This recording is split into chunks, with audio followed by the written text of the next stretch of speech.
इस मुरली में बाबा भविष्य को जानने की युक्तियां बता रहे हैं कि हम अपने भविष्य को कैसे जान सकते हैं। साथ ही साथ दीपमाला दिवाली के रहस्य को बता रहे हैं और हर बात में विजयी कैसे बने इसके बारे में।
बाबा पहले पहले बच्चों से प्रश्न पूछते हैं कि बाबा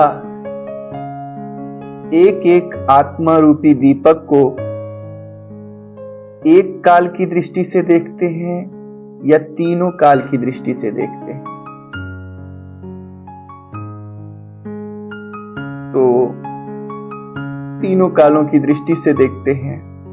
फिर बाबा पूछते हैं अगर बाप तीनों काल की दृष्टि से देखते हैं तो आप अपने को अथवा दूसरों को एक काल की दृष्टि से देखते हो या तीनों काल से? आप त्रिकालदर्शी बने हो या नहीं बने हो? तो कुछ कह रहे हैं कि बन रहे हैं। बाबा कहते हैं बाप त्रिकालदर्शी है, दादा भी त्रिकालदर्शी है, और आप क्या हो? आप ये बात जान सकते हो कि लक्ष्मी नारायण भी किस नंबर में बनेंगे?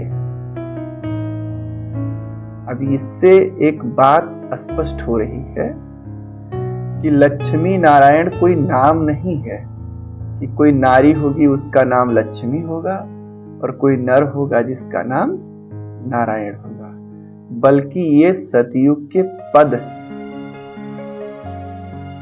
जैसे वर्तमान समय में राष्ट्रपति क्या है? पद है। प्रधानमंत्री क्या है? पद है। जिला अधिकारी पद है। और आज के डेट में देखा जाए तो लगभग 14-15 प्रधानमंत्री भारत के बन चुके हैं। सबके नाम क्या है? अलग अलग, लेकिन जब वे उस पद पे हैं तो क्या कहा जाता है? राष्ट्रपति। ठीक इसी प्रकार से सतयुग में जो सर्वोच्च पद होगा शायद उसको कहेंगे नारायण। सर्वोच्च जो पद होगा नारी का उसको कहेंगे लक्ष्मी। इसका मतलब अगर 14 पीएम बन सकते हैं तो क्या सतयुग में जो बाबा ने कहा 8 पीढ़ी, तो क्या 8 लक्ष्मी नारायण नहीं बन सकते? वो तो पद है। प्रथम नारायण कौन होगा? जिसके लिए जैसे आप देखो प्रथम प्रधानमंत्री कौन हुए? जवाहरलाल नेहरू, उनको भी पीएम कहा गया। दूसरे कौन हुए? इंदिरा गांधी, उनको भी पीएम कहा। और आज भी कोई है। तो ऐसे प्रथम जो नारायण होंगे वो शायद श्री कृष्ण। उस नारायण पद पे जो आसीन होगा जो व्यक्ति, उसका नाम कृष्ण। प्रथम जो लक्ष्मी होंगी वो श्री राधे होंगी। उस लक्ष्मी पद पे जो आसीन होंगी उनका नाम श्री राधे। ऐसे द्वितीय लक्ष्मी कोई और होंगे, द्वितीय नारायण कोई और होंगे, और वो जो नारायण होंगे उनका नाम होगा, उनका नाम कुछ और होगा, लेकिन पद का नाम क्या है? नारायण।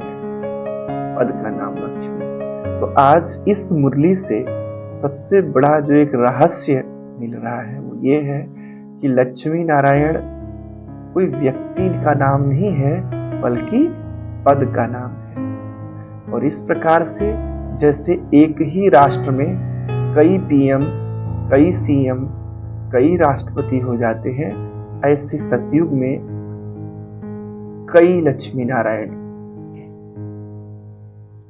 तो बाबा देखो बच्चों से पूछते हैं, लक्ष्मी नारायण बनेंगे ये तो सबका लक्ष्य है, लेकिन किस नंबर में? ये क्वेश्चन की इससे इतना बात पता चल रहा है कि लक्ष्मी नारायण बनेंगे, लेकिन इसका मतलब अगर एक ही होते तब नंबर लेने की बात नहीं होती। पहले नंबर के लक्ष्मी नारायण बनेंगे, दूसरे नंबर के बनेंगे कि 8वें नंबर के बनेंगे।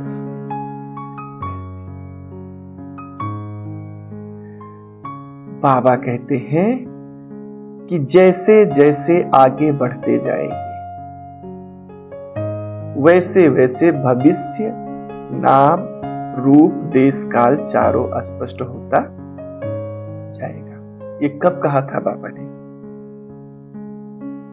कब कहा था? तो 69 से 2025 में पहुंच गए, अभी आगे नहीं बढ़े, आगे नहीं बढ़े, अंत में पहुंच गए। और 69 में कहा था बाबा ने, मतलब कि अगर रियल में समय तो आगे बढ़ रहा है, लेकिन अगर आप भी पुरुषार्थ में आगे बढ़ेंगे तो आपको अपने अंदर मेरा नाम क्या होगा, मेरा रूप क्या होगा, वहां पर देश क्या होगा, किस जगह के राजे महाराजे या क्या बनेंगे, काल क्या होगा, काल माना समय, सतयुग में बनेंगे कि त्रेता में बनेंगे, ये सारा चीज आपके अंदर स्पष्ट हो जाएगा। लेकिन कब स्पष्ट होगा? कब स्पष्ट होगा?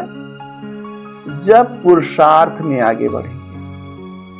बाबा ने कहा है स्पष्ट होने का, अपने भविष्य को आप जान सकते हैं। हर एक का अपने अंदर अपना नाम, अपना रूप, अपना देश, अपना काल स्पष्ट होता जाएगा। उदाहरण दिया बाबा, ठीक जैसे साकार में ब्रह्मा बाबा को, सरस्वती माता को स्पष्ट होता गया। ब्रह्मा को देखो स्पष्ट था कि क्या बनेंगे? नारायण बनेंगे। कब बनेंगे? प्रथम नारायण बनेंगे सतयुग के। मम्मा को स्पष्ट था क्या बनेंगे? लक्ष्मी बनेंगे। कब बनेंगे? सतयुग में बनेंगे, प्रथम लक्ष्मी बनेंगे।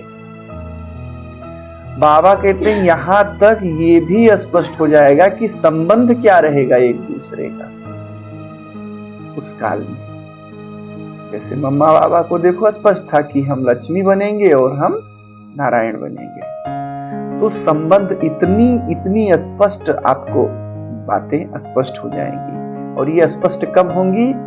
जब शर्त क्या है? आगे बढ़ेंगे। समय नहीं आगे बढ़ेगा, वो तो बढ़ेगा ऑटोमेटिक, आपका पुरुषार्थ आगे बढ़ेगा। बाबा कहते हैं जितना योग युक्त होंगे, जितना योग युक्त होंगे उतना स्पष्ट भविष्य को जान सकेंगे। संबंध क्या होगा, देश क्या होगा, काल क्या होगा, स्पष्ट भविष्य को जान सकेंगे। अस्पष्ट का मतलब है, जैसे बाबा ने उदाहरण दिया है इस मुरली में, कि आज अभी वर्तमान आपके सामने अस्पष्ट है नहीं है। कोई कहे आप कुमारी हो तो स्पष्ट है, ये नहीं कहोगे कि है नहीं है। कोई कहे कि आप जो है सेंटर इंचार्ज हो तो अस्पष्ट है, आप ये नहीं कहोगे कि पता नहीं है या नहीं है ना। तो अब जिसको स्पष्ट नहीं है, इसका मतलब उसका पुरुषार्थ बहुत बढ़िया है, और क्या। और लेकिन स्पष्ट है, वर्तमान तो सबके सामने सबको स्पष्ट है।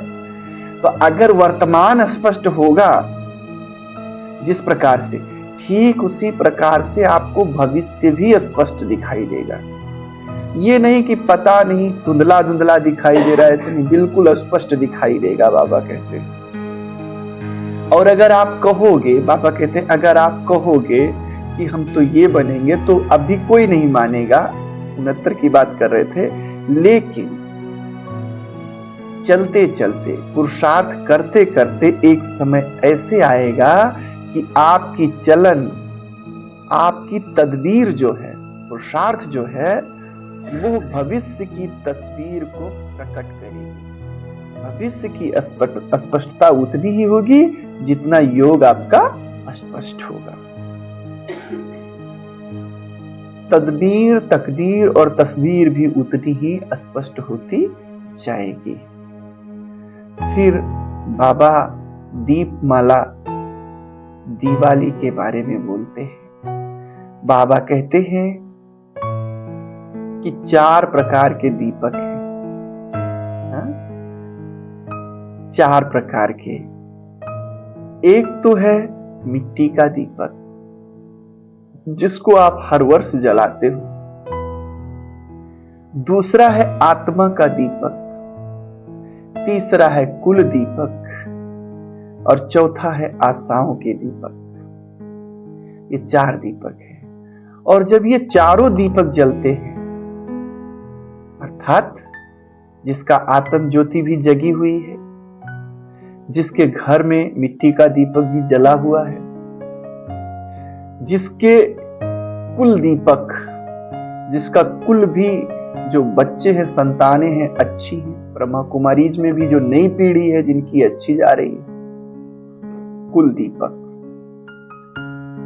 और आशाओं के दीपक, जो आशाएं आपकी हैं अपनों से, अपने आप से, समय से, अगर वो आशाएं भी ना उम्मीद नहीं है, वो आशाएं भी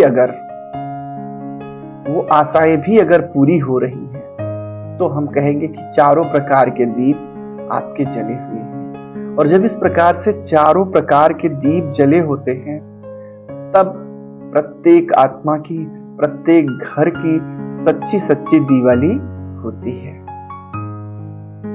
बाबा कहते हैं, मिट्टी के दीप तो कई जन्म जलाए, ये चारों दीपक जगे, तब समझो दीपमाला मनाई। बाबा कहते हैं, एक दीपक से अनेक दीपकों को जगाना ही दीपमाला है। परिभाषा दे रहे हैं, एक दीपक से, एक ही दीपक हो और उससे छोटे छोटे दीपक फिर जलाए जाते हैं। मतलब ये हुआ कि अगर आपने एक दीपक जलाया है, या आप स्वयं एक दीप जगे हुए हो, तो आपने कितनों का आत्मदीप जगाया। एक एक दीपक, जितने भी बाबा के बच्चे हैं, उन्होंने कितने को ज्ञान सुनाकर उनकी आत्मिक ज्योति जगाई। ऐसे बाबा, अगर आप ऐसे कई दीपक को जगाते हैं, तो क्या बन गई? एक माला बन गई। फिर उसको कहते हैं दीप। उस माला पे फिर गले में पहनना होता है। माला जितनी लंबी हो उतनी अच्छा होता है, बाबा कहते हैं। छोटी माला होगी तो अच्छा नहीं लगेगा। इसलिए हर एक अपने से पूछे कि हमने कितने दीपकों को जलाया है। और दीपक जब स्थिर रूप से जलते हैं तो अच्छे लगते हैं। बाबा कहते हैं, टिमटिमाता हुआ दीपक अच्छा नहीं लगता। तो लगन की अगन, जितने बच्चे आते हैं या आज सब हो, तो पुरुषार्थ की लगन की अगन कितनी है। जितनी अगन है, जितनी लगन है, उतनी ही समझो आपके दीपक में अग्नि है और उतने ही आप अच्छे दीपक बने हो। दीपक का बुझना क्या माना जाता है? अशुभ माना जाता है। इसलिए कोई ऐसा कार्य ना हो जिससे आत्मा रूपी दीपक बुझ जाए, उम्मीदों का दीपक बुझ जाए, कुल का दीपक बुझ जाए। ये चारों दीप हमारे जलते रहें, इसलिए ऐसा कोई कार्य ना हो, बचना चाहिए। बाबा कहते हैं दीपक को एक रस और अटल अडोल जलते रहना चाहिए। फिर विजयी लोगों का कर्तव्य क्या है? बाबा कहते हैं खुद विजय प्राप्त करें, लेकिन औरों को स्वयं से आगे बढ़ाकर विजय प्राप्त कराए। अगर आप, बाबा के बच्चे कहते हैं जो विजयी रतन है, उनका कर्तव्य क्या है? अगर आपने खुद पर विजय प्राप्त कर लिया, माया पे, सब चीजों पे, अच्छी बात है, लेकिन आपने विजय प्राप्त करवाया कितनों को, सहयोग कितनों को दिया, है ना? ये आपका कर्तव्य है कि अगर आप विजयी बन गए हो तो औरों को विजयी बनाओ।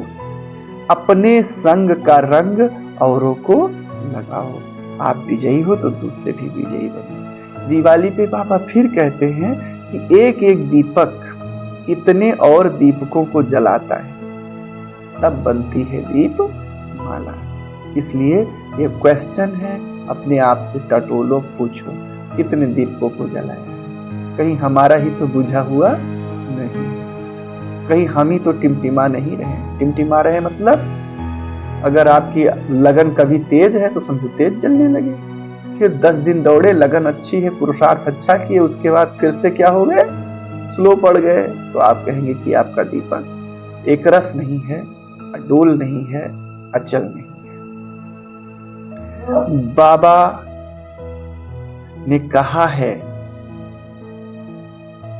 माला जो फेरते हो उसमें कुछ मुख्य मड़के होते हैं जिनकर छुआ जाता है पैर, लास्ट में चरण।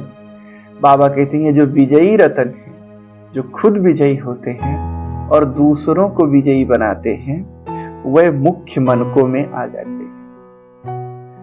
वही विजयी माला के मुख्य मनके हैं, ऐसे बाबा कहते हैं। तो मुख्य मन का बनना है या साधारण मन का बनना है या मन का बनना ही नहीं है, ये अपने ऊपर है। फिर बाबा ने मधुबन वालों को विशेष मधुबन की परिभाषा दी है कि मधुबन का मतलब मधु और वन, मधुरता। मधुबन के भाई बहनों में, मधुबन निवासियों में मधुरता होनी चाहिए। तो मधु माना मधुरता और वन माना वैराग्य, जंगल। तो बाबा कहते हैं आप में दोनों चीजें दिखनी चाहिए। जहां मधुरता भी है अर्थात स्नेह भी है, और जहां वैराग्य भी है बुद्धि का, अर्थात जहां पर शक्ति भी है, वहीं पे मधुबन है। तो ऐसे बाबा कहते हैं। फिर बाबा कुमारियों के लिए कहते हैं कि कुमारियों को कमाल करना है। अगर कमाल करेंगी तो बाप दादा साथी है, अगर नहीं करती हैं तो साक्षी है। तब बाबा साथी, अब आप सबको देखना है। दिलों पर विजय प्राप्त करना है, तो इसका मतलब विजयी बनना माना सबके दिलों पर भी विजय, माया पर भी विजय प्राप्त करना है, तो सबके दिलों पर भी विजय प्राप्त करना है। अब सबके दिलों पर विजय कैसे प्राप्त करोगे? जीते हो किसी ने देश तो क्या, हमने तो दिलों को जीता है। तो आप दिल को कैसे जीतोगे? बाबा कहते हैं सभी को संतुष्ट करके, सभी को संतुष्ट करके सबके दिलों को जीतना है। अगर आप ऐसे सबके दिलों को जीतते हैं तो विजयी रतन है। बाबा फिर कहते हैं जब हर रथ अनेक जगे हुए दीपकों की माला अपने गले में डालेगा। हर एक आत्मा अनेक जगे हुए दीपकों की माला को अपने गले में डालेगा, तब विजय का नगाड़ा बजेगा। अच्छा, ओम